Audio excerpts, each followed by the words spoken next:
सबसे पहले charging socket ले लेना, उसमें हल्का सा पेस्ट डालना,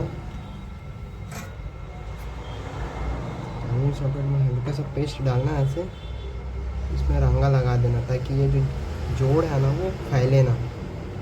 रंगा लगाने से वो लॉन्ग टाइम चलता है, नहीं तो फिर चार्जिंग लगाते लगाते ज़्यादा दिन में 1-2 महीने में वो फैल जाता है। ऐसा अगर अपन रंगा लगा देंगे ना तो फैलता नहीं है वो, अच्छा लंबा टाइम ऐसे चलता है। इस प्रकार से मोबाइल को सेट कर लेना है आपको जैसा जुगाड़ बने आपका वैसा सेट कर लेना है।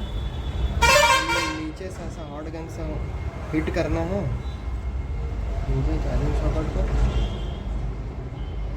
थोड़ा सा इंतज़ार करना है जब तक वो मुलायम ना हो जाए, गलने ना लगे, थोड़ा सा वेट करना है और कुछ नहीं, ये हो गया अपना चार्जिंग सॉकेट लगे एकदम प्रॉपर।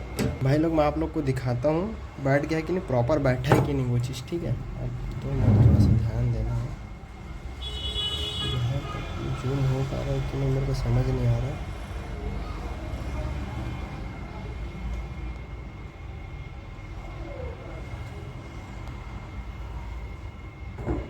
तो प्रॉपर हुआ, थोड़ा सा देख सकते अभी लगाया चार्जर, ये